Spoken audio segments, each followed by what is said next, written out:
नमस्कार, आप देख रहे हैं सुप्रभात न्यूज एमपी और मैं हूं आपके साथ महक कपूर। आइए नजर डालते हैं 25 फटाफट बड़ी खबरों की ओर। इससे पहले न्यूज को कहां से देख रहे हैं आप हमें कमेंट करके जरूर बताएं। करोड़ किसानों के लिए खुशखबरी, दिवाली के बाद जारी होगी 15वीं किस्त, इस दिन खाते में आएंगे 2000। प्रधानमंत्री किसान सम्मान निधि योजना के लाभार्थियों का अगली किस्त को लेकर इंतजार जल्द खत्म होने वाला है। पीएम मोदी दिवाली के बाद योजना की 15वीं किस्त के 2-2 हजार रुपए किसानों के खाते में जारी करेंगे। इसकी जानकारी कृषि मंत्रालय द्वारा एक्स पर पोस्ट करके दी गई। ध्यान रहे, 15वीं किस्त का लाभ केवल उन्हीं किसानों को मिलेगा जिन्होंने ई-केवाईसी, भू सत्यापन और आधार लिंक की प्रक्रिया को पूरा कर लिया है। एग्रीकल्चर मंत्रालय द्वारा एक्स पर पोस्ट किया गया है कि माननीय प्रधानमंत्री नरेंद्र मोदी द्वारा पीएम किसान सम्मान निधि योजना की 15वीं किस्त का हस्तांतरण 15 नवंबर 2023 को होगा, जिसमें 8 करोड़ किसानों को यह किस्त डीबीटी के माध्यम से सीधा उनके बैंक खाते में हस्तांतरित की होगी। त्योहार पर मिलेगी भरपूर बिजली, कंपनी ने तैनात किए अफसर। दीपावली त्योहार को देखते हुए ऊर्जा विभाग ने कई चरण में तैयारियां की हैं। बिजली सप्लाई निर्बाध रहे, इसके लिए जोन कार्यालयों पर सहायक प्रबंधक को लेकर उप महाप्रबंधक की ड्यूटी लगाई गई। महाप्रबंधक शहरवृत्त नितिन मांगलेक ने उप महाप्रबंधक को निर्देश दिए हैं कि वह उपकेंद्रों की निगरानी कर कर्मचारियों की ड्यूटी व्यवस्था बनाए रखें, तैनात रहेंगे। ट्रिपिंग पर पूरा फोकस किया जाएगा, कहीं भी समस्या सामने न आए, इसके लिए विभिन्न जोन पर अधिकारियों की ड्यूटी लगाई गई है जो निगरानी रखेंगे। अगर ट्रिपिंग संबंधी कोई शिकायत आती है तो समय पर उसका निराकरण किया जाएगा। 5 दिन में 1 लाख लोगों तक पहुंचाने होंगे वोटर कार्ड। मतदाता परिचय पत्र में संशोधन कर लोगों को नए वोटर कार्ड दिए जाएंगे। विधानसभा चुनाव के मद्देनजर नए कार्ड घर तक भिजवाने की व्यवस्था की गई। निर्वाचन कार्यालय ने मिले नए कार्ड को बांटने का काम डाक विभाग को सौंपा है। इंदौर जिले के 4.5 लाख कार्ड मतदाताओं तक पहुंच गए हैं। अगले 5 दिनों के भीतर विभाग को 1 लाख मतदाताओं को कार्ड देना है। इसके लिए शनिवार रविवार को भी कार्ड वितरित किए जाएंगे। यह काम सभी 35 डाकघरों में किया जाएगा। आ जाएगा बीजेपी का घोषणा पत्र, जेपी नड्डा जारी करेंगे संकल्प पत्र। बीजेपी का घोषणा पत्र आज 11 नवंबर को आएगा। यह संकल्प पत्र राष्ट्रीय अध्यक्ष जेपी नड्डा की मौजूदगी में जारी होगा। जानकारी के मुताबिक संकल्प पत्र दोपहर में 12:30 बजे कुशाभाऊ ठाकरे सभागृह में जारी किया जाएगा। इस दौरान मुख्यमंत्री शिवराज सिंह चौहान, बीजेपी प्रदेश अध्यक्ष वीडी शर्मा, केंद्रीय मंत्री नरेंद्र सिंह तोमर, जयंत मलैया शामिल रहेंगे। इस मामले में बीजेपी के प्रदेश मीडिया प्रभारी आशीष अग्रवाल ने कहा कि बीजेपी आज संकल्प पत्र जारी करेगी। इसमें सभी वर्गों का ध्यान रखा गया है। राहुल गांधी ने बीजेपी पर साधा निशाना, सत्ता में लौटते ही करवाएंगे जातिगत जनगणना। मध्य प्रदेश में विधानसभा चुनाव की तारीख तय होने के बाद राहुल गांधी का मध्य प्रदेश में ये तीसरा दौर है। इस बीच राहुल गांधी सतना जिले में जनता को संबोधित कर रहे हैं। अपने संबोधन के दौरान राहुल गांधी मोदी सरकार सहित शिवराज सिंह चौहान पर हमलावर हुए। कांग्रेस नेता राहुल गांधी ने मोदी सरकार पर निशाना साधते हुए कहा कि मोदी ने मुख्यमंत्री शिवराज सिंह चौहान से मिलकर हमारी सरकार और आपकी सरकार की चोरी की है। जितना पैसा बीजेपी सरकार द्वारा अडानी, अंबानी और उद्योगपति को दिया गया है, उस पैसों को कांग्रेस की सरकार आते ही वहां के लोगों के गरीबों को देने का काम किया जाएगा। 14 नवंबर को एमपी में पीएम मोदी की चुनावी रैली, 3 अलग अलग बनाए जा रहे हेलीपैड। मध्य प्रदेश में 17 नवंबर को विधानसभा का चुनाव होने वाला है। इसे लेकर बीजेपी और कांग्रेस ने प्रचार में पूरी ताकत झोंक दी है। नेता एक दूसरे पर आरोप लगाने का कोई भी मौका नहीं छोड़ रहे हैं। विधानसभा चुनाव को ध्यान में रखकर मध्य प्रदेश में एक के बाद एक दिग्गज नेताओं के चुनावी दौरे हो रहे हैं। इस बीच चुनावी सभा को संबोधित करने के लिए प्रधानमंत्री नरेंद्र मोदी 4 दिन बाद 14 नवंबर को फिर मध्य प्रदेश के दौरे पर आ रहे हैं। पीएम मोदी के एमपी के बैतूल आएंगे। पीएम मोदी के आगमन को लेकर पीडब्ल्यूडी विभाग द्वारा 3 अलग अलग हेलीपैड बनाए जा रहे हैं। फिर बदलेंगे एमपी के मौसम के मिजाज, पश्चिमी विक्षोभ होगा सक्रिय, छाएंगे बादल। मध्य प्रदेश के मौसम में दिवाली के बाद बदलाव देखने को मिलेगा। पहाड़ी क्षेत्रों में होने वाली बर्फबारी और पश्चिमी विक्षोभ के असर से आज और कल तापमान में गिरावट आने की संभावना है, जिससे ठंड का असर तेज होगा और कहीं कहीं कोहरा भी दिखाई देगा। वहीं दिवाली बाद नए सिस्टम के सक्रिय होने से प्रदेश के कई जिलों में बारिश भी हो सकती है। वर्तमान में एक पश्चिमी विक्षोभ पाकिस्तान के आसपास बना हुआ है, जबकि दूसरा पश्चिमी विक्षोभ अफगानिस्तान के आसपास बना हुआ है। पीसीसी चीफ कमलनाथ की बड़ी घोषणा, आशा कार्यकर्ताओं को करेंगे नियमित। चुनाव का डंका बज चुका है और ऐसे में नेता लोगों को खुश करने की कोशिश कर रहे हैं। वहीं शिवराज सिंह अपनी ओर से बयान दे रहे हैं तो दूसरी ओर कमलनाथ भी कांग्रेस को मध्य प्रदेश में वापस लाने की पूरी कोशिश में है। ऐसे में कमलनाथ ने भोपाल में बड़ी घोषणा करते हुए कहा कि आशा कार्यकर्ताओं को नियमित किया जाएगा और इसी के साथ उनके लिए और लाभदायक योजनाएं भी शुरुआत की जाएंगी। दिसंबर तक पूरा होगा स्मार्ट रोड प्रोजेक्ट। लश्कर क्षेत्रों में प्रमुख बाजारों में चल रहा स्मार्ट सिटी कॉर्पोरेशन का स्मार्ट रोड प्रोजेक्ट अब दिसंबर में पूरा हो जाएगा। कॉर्पोरेशन ने 16 किलोमीटर लंबाई की इस प्रोजेक्ट में से मई माह में 10 किलोमीटर लंबी 14 सड़कों को हटा दिया गया। ऐसे में इस प्रोजेक्ट का स्कोप छोटा हो गया है, लेकिन बाकी की सड़कों पर पीएचई की पाइपलाइन के चलते बार बार खुदाई की समस्या बनी हुई है। वहीं सड़क निर्माण से पहले ही पीएचई के मामले में अब कुछ हिस्सों में नई पाइपलाइन डालने का काम शुरू कर दिया। प्रदेश के 28,000 शिक्षकों को ऑनलाइन पढ़ाने में रुचि नहीं, 16,000 ने खरीदा टैबलेट। सरकारी स्कूलों के शिक्षकों को हाईटेक बनाने की दिशा में स्कूल शिक्षा विभाग प्रयास कर रहा है ताकि विद्यार्थियों को ऑनलाइन पढ़ाई कराई जा सके। प्रदेश के 44,000 गणित, विज्ञान व अंग्रेजी विषय के उच्च माध्यमिक शिक्षकों को टैबलेट खरीदने के निर्देश 11 जुलाई को दिए गए थे, लेकिन अभी तक 16,000 ने ही टैबलेट लिया। 4 माह बीतने के बाद भी अब भी 28,000 शिक्षकों ने टैबलेट खरीदने में रुचि नहीं दिखाई, यानी हाई व हायर सेकेंडरी स्कूलों में शिक्षक ऑनलाइन नहीं पढ़ा रहे। 14 नवंबर को छिंदवाड़ा आएंगे योगी आदित्यनाथ। चुनाव प्रचार के आखिरी दौर में कर सकते हैं रोड शो।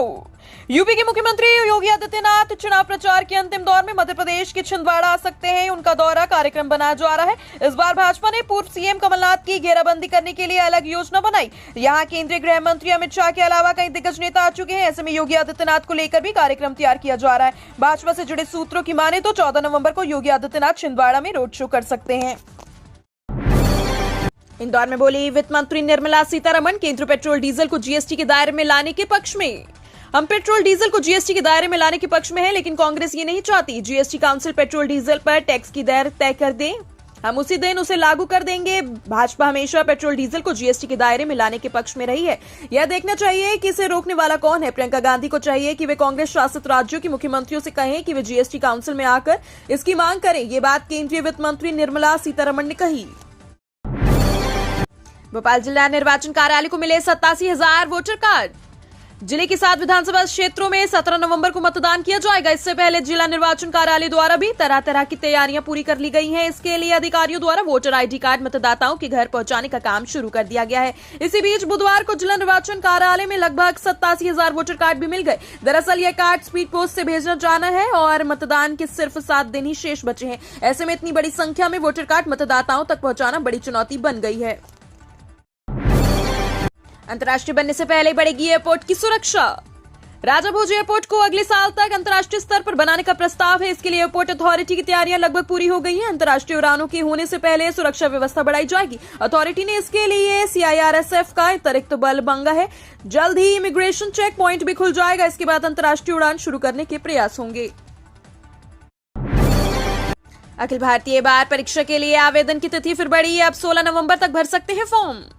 अखिल भारतीय बार परीक्षा के लिए आवेदन करने की तिथि एक बार फिर बढ़ गई है। इससे पहले इस परीक्षा के लिए फॉर्म जमा करने की तिथि 10 नवंबर थी। इसे बढ़ाकर अब 16 नवंबर कर दिया गया है। यानी परीक्षा में शामिल होने के लिए इच्छुक अभिभाषक 16 नवंबर तक आवेदन कर सकते हैं। इंदौर अभिभाषक संघ अध्यक्ष गोपाल कचोलिया ने बताया कि पहले परीक्षा 29 अक्टूबर 2023 को होने वाली थी, लेकिन इसकी तिथि को बढ़ाकर 26 नवंबर कर दिया गया है। सांसद नकुल नाथ ने कहा, बहनें 1250 रुपए पर्स में रखें और वोट कांग्रेस को दें।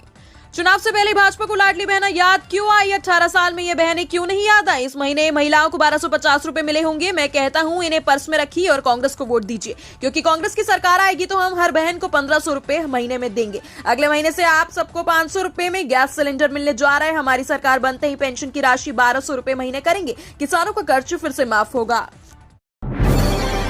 श्रीदास हनुमान बागीची में 14 नवंबर को होगा अन्नकूट महोत्सव। सैकड़ों भक्त होंगे शामिल।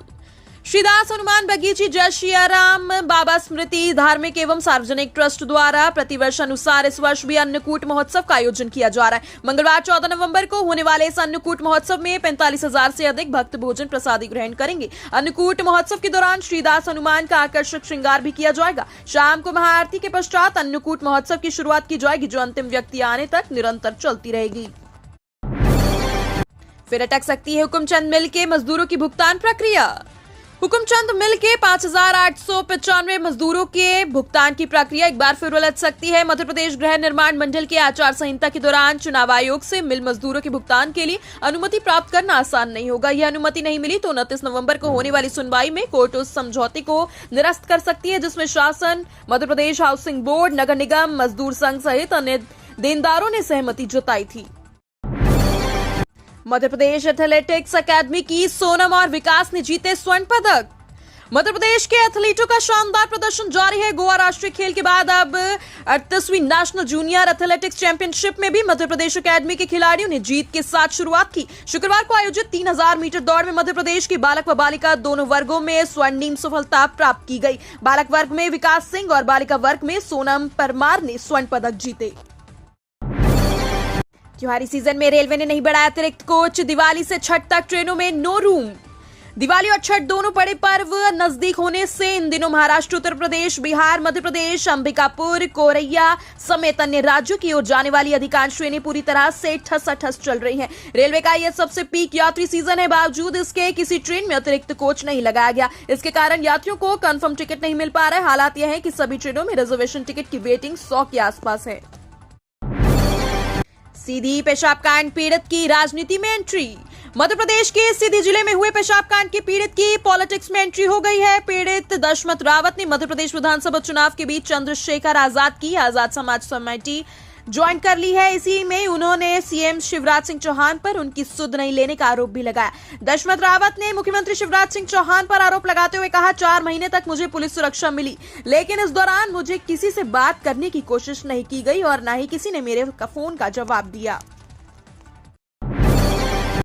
कार्तिक महा महोत्सव मनाने की तैयारी। ब्रह्म मुहूर्त में होगी आराधना। दीपोत्सव के साथ ही संत हृदय राम नगर में कार्तिक महा महोत्सव शुरू हो जाएगा। इस बार विभिन्न दरबारों में ब्रह्म मुहूर्त में कीर्तन होगा। महोत्सव से पहले जिस दिठे सब दुख जाए दरबार में चालिया महोत्सव मनाया जा रहा है। 14 नवंबर से कार्तिक महोत्सव प्रारंभ होगा। दरबार में साध्वी द्रौपदी धनवानी के सानिध्य में सुबह 4 बजे से श्री सुखमनी साहब का पाठ हो रहा है। इसमें बड़ी संख्या में संगत शामिल हो रही है। माना जाता है कि लगातार 40 दिन तक श्री सुखमनी साहब का पाठ करने से दुख दूर हो जाते हैं और मनोकामनाएं पूरी होती हैं। कमलनाथ ने महिलाओं, किसानों और स्वास्थ्य कर्मचारियों के लिए किए ये बड़े वादे। मध्य प्रदेश विधानसभा चुनाव 2023 के लिए गिनती के दिन बचे हैं और बीजेपी ने अब तक अपना घोषणा पत्र जारी नहीं किया। संभावना है कि नरक 14 पर इसे जारी किया जाएगा। वहीं कमलनाथ हर दिन कांग्रेस के वचन पत्र में किए गए वादों और घोषणाओं को दोहरा रहे हैं। एक बार फिर उन्होंने प्रदेश की जनता से वादा किया है कि वे एक खुशहाल मध्य प्रदेश बनाने के लिए संकल्पित है। कमलनाथ ने एक्स पर ट्वीट करते हुए कहा कि सशक्त बेटी, समृद्ध नारी से खुशहाल मध्य प्रदेश मेरा विजन है और इसे साकार करने के लिए मैं वचनबद्ध हूँ।